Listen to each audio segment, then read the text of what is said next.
My mother is disabled due to a neurological disease.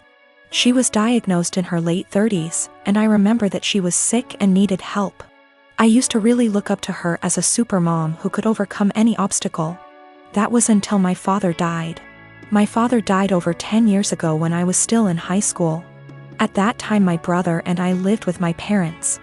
I got a job when I was in high school after he left, cleaning the house, mowing the grass, buying food with money from work, paying bills when I could, the minimum wage is low, and cooking dinner for my mom and myself almost every night. My brother was rarely at home, except to sleep or because he needed money. Over the years, my brother has been in and out of prison dozens and dozens of times for everything from drunk driving to drug possession to stealing from our mother to assault. He is currently incarcerated. No one mentions him or expects anything of him, except my mother who, in violation of a court order for her own protection that she herself asked for, sends him money and speaks to him weekly as well as sends letters. Back to my father's death, a 7-month bout with illness. Almost 2 years after my father's death, I graduated from high school and went to college out of state. I sent money to my mom when I was in college, and I distinctly remember, for example, using my scholarship I got in December to buy Christmas presents for my mom and brother, because I knew they wouldn't have anything if I won't buy. No one reciprocated, but I did not expect this. To be honest, I didn't care either until it became the norm over the next decade. That very Christmas, I was barely 18 years old, and I was collecting pennies to buy a cheap refrigerator after I returned home for the winter holidays with gifts, only to realize that there was no food in the house. My brother, in a drug-fueled rage, tore down the Christmas tree I had bought and decorated and threatened to kill himself if I didn't give him the money because no one loved him, and that would prove that I cared. It is important to note that even during this time, my mother continued to let my brother, who became a criminal, back to the house. I'll try to skip my college and graduate years, but suffice it to say that I met my current husband and spent less and less time at home. When I was at home or when my husband and I were visiting, it was like this: clean my mom's house, buy mom food, cook for mom, take care of my mom. I was and remain very firm with my mother that I would not let my brother in my life as he threatened to kill me over the prescription cough syrup, threw me down the stairs and broke down the door to get to me, and some of the money I had at the time. I have no doubt that he will try to harm my child, my husband or me in order to get what he wants. He told me he would find me and he would teach me a lesson for his perception that I wronged him for not giving him money, and I have zero contact with him. I have blocked all numbers that have anything to do with him, including friends he calls from outside the prison. P.S. My mother let him take my number from her phone. I told my mom for years that I didn't want to have my brother in my life until he stopped using drugs for at least 1 year. To date, he is unable to do so. He stole tens of thousands of dollars from her. She always says she won't let him back into her house, but she eventually forgives him and the cycle repeats. The next year, when he was released again, she told me in no uncertain terms that he would not live with her, but admits that she keeps in touch, sends him money, and thinks it is the devil in him that makes him addicted. He will return. I offered to help my mom move closer to me since I live in many states. My husband and I even asked the realtor to come out and start the process of registering our house so we could find a house with space for my mom. My only stipulation was that she not drag my brother into my son's life. She categorically refused. She also refused to go to nursing homes, despite the fact that I went to her of my own free will and received excellent recommendations from her doctors. Now that she had surgery this week, my family is out of the slums. To be honest, I'm outraged by this. I had people who couldn't even send me a mutual Christmas card and told me that I was neglecting my mother, refusing to take time off from work and go to her place to take care of her. They don't care that I don't have days off and that I will most likely lose my job. One even stated that I wouldn't put groceries on my desk. I wouldn't work for such an employer. It's easy to say those words, but say it to my hungry baby. They said, "Who do you think took care of you as a baby?" And frankly, it hurts me. Sometimes you have to learn how to deal with life. You can't just ignore it because getting on with life means losing your job. Walking away from my toddler in his growing up years and taking care of my mother, I guess? You can probably tell at this point that I'm fed up. I am in a stalemate when literally the only surviving family members tell me to quit my job, my family, my young child to take care of my mom and help her. They also refuse to give a timeline, saying it will be as long as she needs it. I am expected to take care of her 24 hours a day, 7 days a week, no questions asked. I also feel strongly that they resent my mother for asking them to do me a service. Even though I have explained many times that I offered her to stay with us and have the operation here, at no cost to her, mind you. And she refused. In response, they tell me that she has the right to be close to her friends. I also tried to explain that by bowing to her at every call. They give her an opportunity, but they don't want to hear it. They don't seem to hear me when I try to explain that. For example, helping her get out of the physical therapy room a week and a half before her doctor's recommendation gives her an opportunity, and ultimately hurts her independence. She is used to everyone doing everything for her. For example, during the last visit she was very upset that I did not take her to Walmart, because she had to go there almost before the baby went to bed. It was not emergency. She wanted to look around. My mother, in all this confusion, has taken the position that although she doesn't want me to lose my job, a good daughter should take care of her mother. Frankly, I am very hostile to this statement, because my mother did not call me on my birthday before my father died. I tried to build some kind of relationship with my son. I always try to chat with them or talk on the phone. And in the last 12 years I can count on the fingers of one hand how many times she called me just to tell me about me, or my son, or ask how we are doing. If she does call, there is always an ulterior motive, money for my brother or for her because she gave my brother everything. I'm on the edge. I can't work full-time, take care of my family, and expect to hear several times a week how bad a person I am for refusing to give up everything I've worked so hard to take care of mine. Mother. No matter what, I love my mom. My husband and his family saw it unfold and several people remarked, "Why are you even trying?" Meaning trying to schedule calls so she can talk / see my son. I invited her to my house earlier this month, scheduled plane tickets, airport assistance, etc.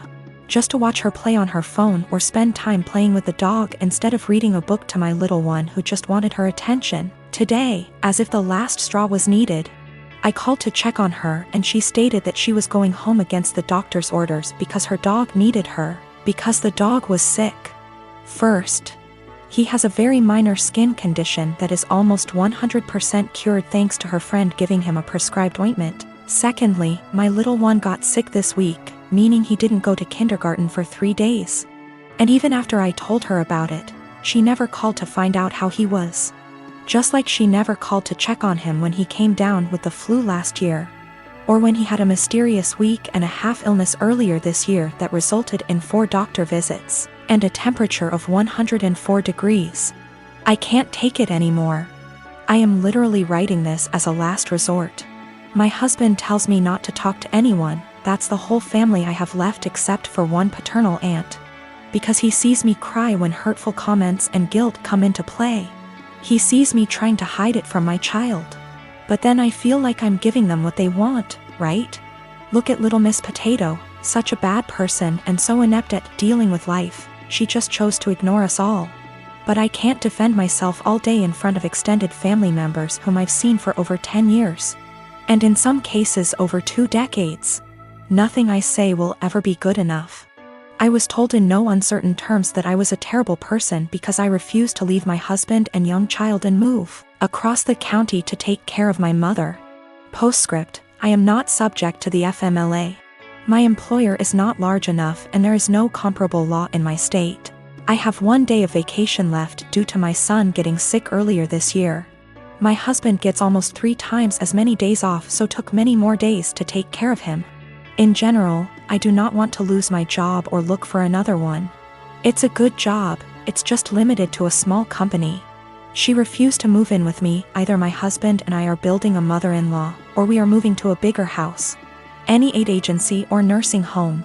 She hesitates about allowing housework, but contradicts herself on the matter, telling me that Susie can help her if she needs anything, or that she has friends she can call, or, more often than not, She does well and can take care of herself. She wants help, but only when she wants it and only on her own terms. She told me that she would not end her relationship with my brother. I managed to get her to agree to a consultation after my brother attacked her, stole her car and pawned all her appliances. She moved to a domestic violence shelter but declined to press charges. This happened when I was 7 months pregnant, and when I refused to drive 20+ hours in a car. I was told essentially the same thing that I am being accused of now. She justifies my brother's behavior. He hooked up with the devil and he can't leave him. I've talked to the Adult Protective Services counselors and it all comes down to the fact that she's an adult. She can make her own decisions. Her doctors, although they seem to agree that she may need help taking care of herself, refuse to state that she is unable to take care of herself. I am a 19-year-old female. I have an estranged grandpa more or less. He's my dad's father, but my dad hardly had a relationship with him. I have 2 other siblings, one younger and one older. My grandma divorced my grandpa when my dad was only 10. So he lived with my grandma his whole life in a different state and didn't see him. When he got older he saw him a little more and my grandpa started coming around a little bit more as well. He'd stay for a week at a time and then go home. He was an old, bitter man, to be honest. He never got remarried and lived his whole life in his coastal town with the same friends he'd had his whole life. He wasn't pleasant to be around and could hold grudges longer than anyone I've ever met. But regardless of this, he was filthy rich. He owned a successful business that he sold for $1 million. He retired after selling, but his house sits on an island as well as the biggest piece of land on the island. So it sold for well over $3 million. I was never close with my grandpa, but I took after his sister who is in right now and he adores her. He always told me that he was proud to see me follow in her footsteps. He died a few months ago. Since then, my family has been torn apart. He left everything to me. He essentially liquidated all of his assets and it ended up being close to $8 million. I was shocked. I didn't and still don't know what to do with the money, but I'm going to save it. My dad and stepmom as well as my siblings are hounding me to split the money with them. I just can't do it. My dad is an alcoholic who never said anything nice about his dad. Despite him being bitter, my grandpa actually bought my dad a $300,000 house. My dad would 100% drink away any money given to him. As far as my siblings, my brother has full financial support from my grandma as he is the favorite and he's very wasteful and ungrateful. He never talks to me and always is very mean to me when he does. My little sister is the only person I've actually considered. She's very young and that's really the only thing stopping me. Her mom is money-oriented and would take the money from her. So I'm waiting until she turns 18 and I offered to pay for her college. But now my family is telling me I'm unfair and the money doesn't belong to me and I'm not deserving of it. That I'm too young and I'll waste it on cars and clothes. I don't agree and now they're all threatening to cut me off and never speak to me. Or even sue me if I don't give them all a chunk of the money. I don't know what to do and I'm buckling under pressure here. I've already had 2 police officers out to my house because my dad is claiming I stole the money from him. Everything was through an attorney. I know I did nothing wrong legally. But morally? My husband and I have been married for 3 years now. I have a daughter, 15 years old, and he has a son, 24 years old. I am friendly with my stepson, but we aren't close. He has a biological mother who is a perfectly fine woman. I'm not here to take the role of his mom.